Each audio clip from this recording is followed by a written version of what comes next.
নমস্কার বন্ধুরা, শ্রাবণী রান্নাঘরে আপনাদের সবাইকে স্বাগত জানিয়ে আমি প্রতিদিনের মতো আবারও আজকের একটা রান্নার ভিডিও নিয়ে আপনাদের সামনে চলে এসেছি। আজকের আমি আপনাদের খাসির চর্বি দিয়ে তড়কা বানিয়ে দেখাবো। আশা করি আপনাদের ভালো লাগবে। তার জন্য কিন্তু আমার পুরো ভিডিওটা আপনাদের দেখতে হবে। আর দেখা শুরু করার আগে একটা লাইক দেবেন, সুন্দর একটা কমেন্ট করবেন আর শেয়ার করতে ভুলবেন না। তাহলে চলুন আজকের আমি এই তড়কাটা কিভাবে বানাচ্ছি সেটা আপনারা একবার দেখে নিন। রান্নাটা করার জন্য প্রথমে আমি এখানে দেখুন গ্যাসটা অন করে একটা কড়া বসিয়ে দিয়েছি। এইবারে আমি কড়ার মধ্যে দিয়ে দেব জল। এখানে কিন্তু কড়ার মধ্যে বেশ কিছুটা জল দিয়ে দিচ্ছি। এইবারে জলটা প্রথমে গরম হতে দেব। জলটা কিন্তু প্রথমে খুব ভালোভাবে একটু গরম করে নেব। জলটা আমি এখানে খুব ভালোভাবে একটু গরম করে নিয়েছি।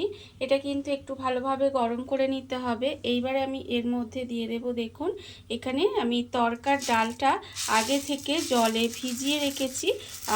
তড়কার ডাল বা মুগ কড়াই যাই বলেন না কেন, এটা আমি আগে থেকে জলে একটু ভিজিয়ে রেখেছিলাম ধুয়ে, সেটা কিন্তু আমি এর মধ্যে দিয়ে দিলাম। এইবারে এটাকে কিন্তু খুব ভালোভাবে আমি কড়াতে সিদ্ধ করে নেব। আপনারা চাইলে কিন্তু এটা প্রেসার কুকারে দিয়েও সেদ্ধ করে নিতে পারেন। এটাকে কিন্তু প্রথমে খুব ভালোভাবে সেদ্ধ করে নিতে হবে।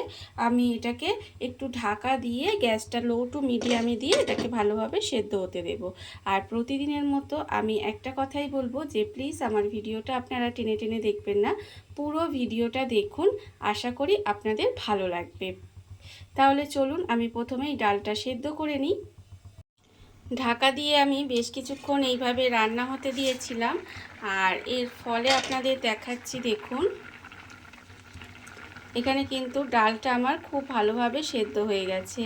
ডাল তো দেখে বুঝতেই পাচ্ছেন যে সেদ্ধ হয়ে গেছে। তাও আমি আপনাদের হাত দিয়ে একটু দেখাই, দেখুন এই যে এই তরকার ডালটা কিন্তু এখানে খুব ভালোভাবে সেদ্ধ হয়ে গেছে। এটাকে এইভাবে একটু প্রথমে সেদ্ধ করে নিতে হবে। দেখুন এটা সেদ্ধ হয়ে গেছে। এবার এটাকে আমি আলাদা করে ঢেলে রেখে দেব। তরকার ডালটা আমি আলাদা করে ঢেলে কড়াটা ধুয়ে পরিষ্কার করে নিয়েছি। এইবারে আমি এর মধ্যে দিয়ে দেব সর্ষের তেল। এখানে কিন্তু রান্নাটা আমি সর্ষের তেলেই করব। তার জন্য কড়াই সর্ষের তেল দিয়ে দিলাম। দিয়ে তেলটাকে প্রথমে একটু গরম হতে দেব। তেল কিন্তু প্রথমে খুব ভালোভাবে একটু গরম করে নিতে হবে। তেল আমার এখানে খুব ভালোভাবে গরম হয়ে গেছে। তেল এখানে গরম করে নিয়েছি। এইবারে আমি তেলের মধ্যে দিয়ে দেব প্রথমে পেঁয়াজ কুচি। এখানে কিন্তু পেঁয়াজগুলো আমি একটু এইভাবে ছোট ছোট করে কুচি করে রেখেছি, সেই পেঁয়াজ কুচিটা এর মধ্যে দিয়ে দিচ্ছি। এখানে কিন্তু দুটো আমি একটু বড় সাইজের পেঁয়াজ দুটো নিয়েছি। সেই পেঁয়াজগুলো এইভাবে একটু ছোট ছোট করে কুচি করে রেখেছি। সেই পেঁয়াজটা আমি প্রথমে এখানে দিয়ে দিলাম। দিয়ে পেঁয়াজটাকে প্রথমে একটু হালকা করে ভেজে নেব। আর আমার চ্যানেলে নতুন বন্ধু পুরনো বন্ধু সবাইকেই বলছি আমার তরফ থেকে অনেক অনেক ভালোবাসা।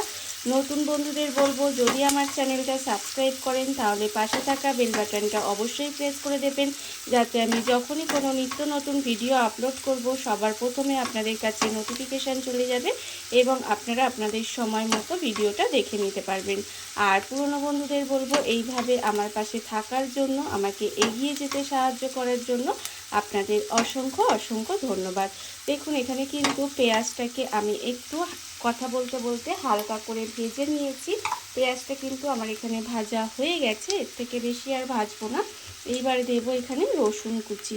এখানে কিন্তু রসুনের পরিমাণটা আমি একটু বেশি দিয়েছি, দেখে বুঝতেই পাচ্ছেন। রসুনটা কিন্তু এখানে এইভাবে একটু কুচি করে রেখেছি, সেই রসুনটাও দিয়ে দিলাম।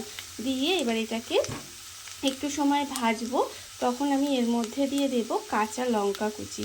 এখানে আমি একটা কাঁচা লঙ্কা ব্যবহার করেছি, তবে আপনারা কতটা কাঁচা লঙ্কা মানে ঝাল খাবেন সেটা বুঝে কিন্তু কাঁচা লঙ্কা ব্যবহার করবেন। আমার এখানে কাঁচা লঙ্কাটা একটু ঝাল আছে, তার আমার মেয়েও খাবে, সেই জন্য একটু একটা কাঁচা লঙ্কা দিয়েছি। এইবারে আমি এর মধ্যে দিয়ে দেব, দেখুন আদা কুচি। এখানে কিন্তু আদাটাও কিন্তু আমি এইভাবে একটু ছোট ছোট করে কুচি করে রেখেছি, মানে যতটা ছোট করে কাটা সম্ভব ততটা করে কুচি করে রেখেছি। সেই আদাটাও দিয়ে দিলাম। দিয়ে এবার এটাকে একটু ভালো করে এবার ভেজে নেব। খুব ভালোভাবে কিন্তু এই আদা রসুন কাঁচা লঙ্কা আর পেঁয়াজটাকে একটু ভালো করে ভেজে নিতে হবে। পেঁয়াজ, রসুন, আদা আর কাঁচা লঙ্কাটা দিয়ে দেখুন আমি কিন্তু এখানে একটু সময় ভেজে নিয়েছি।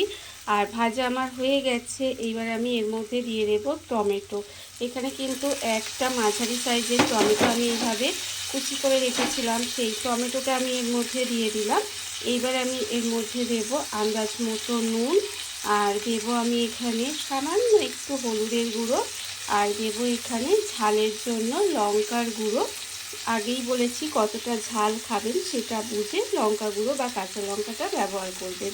এবারে দেবো এর মধ্যে জিরে গুঁড়ো দিয়ে এবার এই মশলাটা খুব ভালোভাবে একটু কষিয়ে নেব। মশলাটা কিন্তু খুব ভালোভাবে এটা কষিয়ে নিতে হবে একটু সময়। আর এই খাসির চর্বি দিয়ে একবার তড়কা বানিয়ে দেখবেন, খেতে কিন্তু ভীষণ সুন্দর হয়, অপূর্ব খেতে লাগে। বিশেষ করে তড়কা তো রুটি দিয়ে আমরা সবাই ভালোবাসি, আর আমরা ডিম দিয়ে তড়কা বানিয়েছি, আমার চ্যানেলেও আছে, এগ তড়কা আছে, এগ চিকেন তড়কা আছে। কিন্তু আজকের আমি আপনাদের এইভাবে একটু খাসির চর্বি দিয়ে তড়কা বানিয়ে দেখাচ্ছি, যেটা কিন্তু খেতে ভীষণ ভীষণ সুন্দর হয়। আপনারাও কিন্তু একবার হলেও এইভাবে তড়কাটা বানিয়ে দেখবেন, আশা করি আপনাদেরও ভীষণ ভালো লাগবে। দেখুন এইবার মশলাটা দিয়ে আমি এইভাবে একটু সময় এটা ঢাকা দিয়ে একটু রান্না হতে দেব, যাতে এটা ভালোভাবে কষানো হয়ে যায়। ঢাকা দিয়ে কিন্তু আমি এটাকে একটু সময় এইভাবে রান্না হতে দিয়েছিলাম। আর দেখুন এটা কিন্তু খুব ভালোভাবে একটু কষানো হয়ে গেছে, গিয়ে তেলটা ছেড়েও দিয়েছে। এইবারে আর এখানে দেখুন টমেটোটাও কিন্তু একেবারে নরম হয়ে গেছে।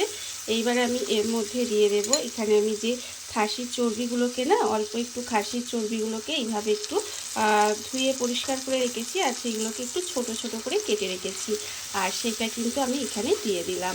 দিয়ে এবার এটাকে এর সঙ্গে ভালোভাবে কষিয়ে একটু রান্না করে নিতে হবে। দেখুন এইভাবে কিন্তু এটাকে এইভাবে একটু কষিয়ে, এটা কিন্তু খুব সহজে খুব তাড়াতাড়ি রান্না হয়ে যায়, তাও কিন্তু এটাকে আমি একটু ঢাকা দিয়ে দিয়ে ভালোভাবে রান্না করে নেব। দেখুন এই মশলার সঙ্গে কিন্তু এটাকে খুব ভালোভাবে প্রথমে কষিয়ে নিচ্ছি, কষিয়ে একটু সময় রান্না করে নিচ্ছি, তারপরে কিন্তু এটাকে ঢাকা দিয়ে দিয়ে একটু সময় রান্না করে নেব, যাতে এটা ভালোভাবে রান্নাটা হয়ে যায়। বা এটা কিন্তু খুব সুন্দর করে এইভাবে ঢাকা দিয়ে দিয়ে একটু সময় রান্নাটা করে নিতে হবে, আর এইভাবে আমিও করে নেব। চর্বিটা দিয়ে আমি কিন্তু এইভাবে একটু ঢাকা দিয়ে দিয়ে কিছু সময় রান্না করে নিয়েছি। আর দেখুন চর্বিটা কিন্তু এখানে রান্না হয়ে গেছে, মানে নরম হয়ে গেছে আর কি। এইভাবেই কিন্তু রান্নাটা করে নিতে হবে। যখন দেখবেন এটা সুন্দর করে রান্না হয়ে গেছে, তখন কিন্তু আমি এর মধ্যে দিয়ে দেব এই যে আগে থেকে আমি যে তরকার ডালটা সেদ্ধ করে রেখেছিলাম, সেই ডালটা কিন্তু এখানে দিয়ে দিতে হবে। দেখুন ডালটা আমি এখানে দিয়ে দিলাম, দিয়ে এবার এটাকে খুব ভালোভাবে মিশিয়ে নেব। মিশিয়ে নিয়ে আবারও কিন্তু এটাকে ঢাকা দিয়ে এইভাবে আরেকটু সময় রান্না হতে দেব। এইভাবেই কিন্তু এটাকে আরও কিছুক্ষণ সময় রান্না করে নিতে হবে, যাতে এটা সুন্দরভাবে আরও রান্না হয়ে যায়। দেখুন এইভাবে কিন্তু আমি আবারও ঢাকা দিয়ে এটাকে কিছুক্ষণ রান্না হতে দেব। তবে এর মধ্যে আর কোনো এক্সট্রা বাইরের জল দেবেন না, যে ডালের যে জলটা সেটাই কিন্তু দিয়ে রান্নাটা হয়ে যাবে। দেখুন এইভাবেই কিন্তু এটাকে ঢাকা দিয়ে আরও একটু সময় রান্নাটা হতে দেব। ঢাকা দিয়ে আমি এটা কিন্তু আর একটু সময় এইভাবে একটু রান্না হতে দিয়েছিলাম। এর ফলে কিন্তু দেখুন রান্নাটা আমার এখানে প্রায় হয়ে এসেছে। এবারে যখন দেখবেন এইভাবে হয়ে আসবে, তখন কিন্তু আমি এর মধ্যে দিয়ে দেব, এখানে দেব আমি দুটো চেরা কাঁচা লঙ্কা আমি দিয়ে দিচ্ছি। দিয়ে এটাকে খুব ভালোভাবে মিশিয়ে দেব। আর আমি দেব এখানে 1 চামচ মতো তড়কা মশলা, এটা কিন্তু অবশ্যই দেবেন। তড়কা মশলা দিলাম, দিয়ে এটাকে আবারও একটু মিশিয়ে নেব। মিশিয়ে কিন্তু এটাকে রান্না করে নিতে হবে। এইবারে আমি এর মধ্যে দিয়ে দেব দেখুন ঘি, এখানে কিন্তু 1 চামচ পরিমাণের আমি ঘি দিয়ে দেব। আমি এখানে শুধু ঘি দিচ্ছি, আপনারা চাইলে কিন্তু এখানে ঘি বাটার দুটো মিশিয়ে দিতে পারেন, বা শুধু বাটারও দিতে পারেন। দেখুন এবার এটাকে আবারও একটু সময় মিশিয়ে নেব। মিশিয়ে নিয়ে এটাকে কিন্তু এইভাবে মিশিয়ে নিলাম। মিশিয়ে নিয়ে এবার এটাকে ঢাকা দিয়ে এইভাবে কিছুক্ষণ রেখে দেব। আমার কিন্তু এখানে রান্না হয়ে গেছে, দেখতেই পাচ্ছেন। দেখতে কতটা লোভনীয় হয়েছে, দেখতে যতটা লোভনীয় হয়েছে খেতে কিন্তু তার থেকেও সুন্দর হয়। রুটি দিয়ে খেতে ভীষণই ভালো লাগে। দেখুন আমার কিন্তু রান্না হয়ে গেছে। এবারে আমি এটাকে ঢাকা দিয়ে কিছুক্ষণ এইভাবে রেখে দেব, আর তারপরে আপনাদের পরিবেশন করে দেখাবো ঠিক কেমন হলো। দেখুন বন্ধুরা, বাড়িতে থাকা কত অল্প উপকরণে, কত অল্প সময়, কত সুন্দর একটা খাসির চর্বি দিয়ে তড়কা রেসিপি তৈরি হয়ে গেছে, আপনারা দেখতেই পেলেন। আর এটা কিন্তু খেতে ভীষণ সুন্দর হয়। এইভাবে আপনারাও একদিন হলেও বাড়িতে বানিয়ে দেখতে পারেন। আর এই ভিডিওটা যদি আপনাদের ভালো লেগে থাকে, আপনারা আমার চ্যানেলটা সাবস্ক্রাইব করে এইভাবে আমার পাশে থেকে যেতে পারেন। তাহলে চলুন আজকের ভিডিওটা এই পর্যন্তই। নমস্কার।